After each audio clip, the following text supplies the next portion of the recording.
Leo tumepata nafasi ya kumtembelea mfugaji.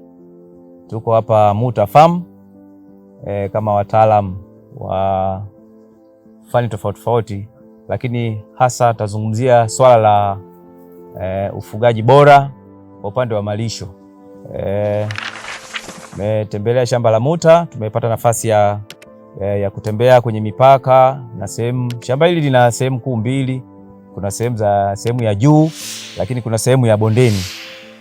Tumeweza kushauri pia aina ya malisho kulingana na eneo. Kimsingi ni eneo zuri, lina rutuba ya kutosha. Alafu kizuri zaidi ni kwamba lina miundombinu ya maji.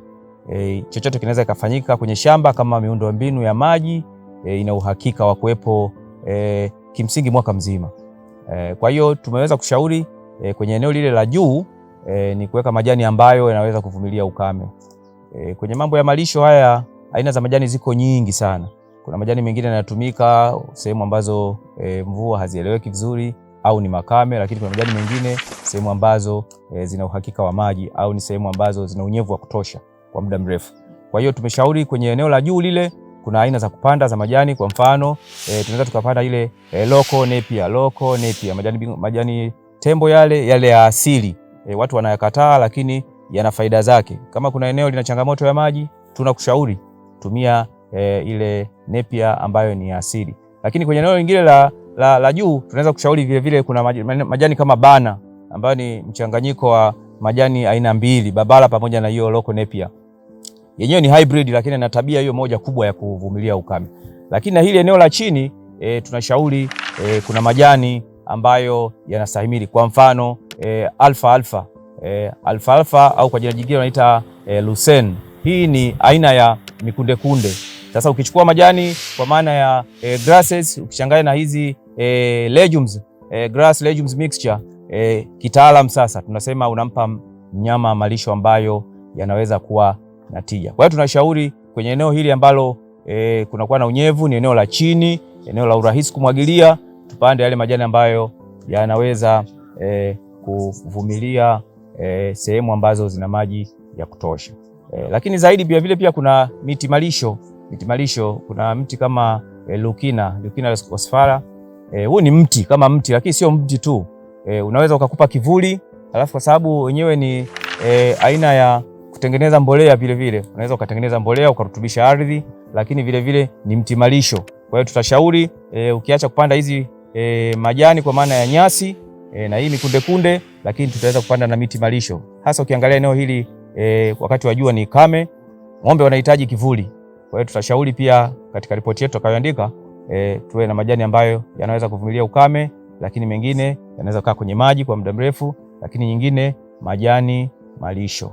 Hiyo itatusaidia sana kuleta tija kwenye wanyama. Kimsingi tuseme tu uzalishaji mzuri unategemea vitu vitatu tu. Cha kwanza ni hicho nilichokuwa nakizungumza, habari ya malisho. Lakini cha pili, aina ya wanyama unaofuga. Jitahidi kutafuta wanyama wazuri ambao wana uwezo wa kutoa maziwa ya kutosha. Lakini la tatu ambalo ni la mwisho ni kuwa na utaratibu mzuri wa ufugaji. Tunasema good animal husbandry. Unawaangalia wanyama wako vipi? Wanapata chanjo, wanapata vyakula vya ziada, wanaogeshwa, wanalala sehemu nzuri, wanakula kwa wakati. Hivyo ni vitu ambavyo kwa ujumla wake vikiangaliwa vinaweza vikakupa tija, vinaweza kukupa maziwa mengi, ukafurahia zoezi zima la ufugaji. Kimsingi Muta Farm wamejipanga, wanataka kutafuta wataalamu, hawataki kufuga tu kwa maana ya kufuga, lakini kufuga kwa kufuata misingi bora ya ufugaji wa mifugo. Mimi nasema asante, karibu, utaalamu upo. Karibuni tena ndugu wadau, watu ambao mnatufuatilia Muta Farm. Tuko shambani leo tena siku nyingine. Bahati nzuri tupata nafasi leo ya kutembelewa na wataalamu kutoka ni madaktari ambao ni wabobezi kwa mambo ya malisho. Ametutembelea shamba kwetu leo, kwa hiyo tunayo furaha sana kutembea na wataalamu wa mambo ya malisho. Tuliwatamani kwa siku nyingi, tulitaka wafike, lakini hatimaye wameingia leo, tunashukuru. Kama huwa tunasema sisi Muta Farm tunadili na mifugo kwa maana ya kuku, lakini pia tunafuga na ng'ombe, na hasa kwa kipindi hichi tunadili sana na ng'ombe, na ili uweze kuwa na ng'ombe lazima pia uwe na malisho. Kwa hiyo malisho au majani hayo yanapandwa kwenye ardhi, kwa sababu pia ujue kwamba ardhi inaweza ikatosha kwa ajili ya kupanda majani unayohitaji au la. Kwa kazi ya wataalamu ni kutuambia kwamba ardhi ni sawa au si sawa, na wamekuwepo leo shambani. Tumefurahi kuona kwamba ardhi yetu au shamba letu linafaa kwa ajili ya upandaji wa majani hayo ambayo wataalamu wamesema. Kwa hiyo tunashukuru sana kwa ajili ya ujio wao, na tuendelee kualika na kuwakaribisha na watu wengine wapenda mifugo au wanaopenda kufuga. Usifuga kwa sababu tu unafuga, lazima pia ujipange. Na unaposema kujipanga, useme kiangazi kama hichi kipindi ambacho tuko nacho, lazima uwe na akiba ya majani, vinginevyo utashindwa au utafeli kwenye swala zima la ufugaji.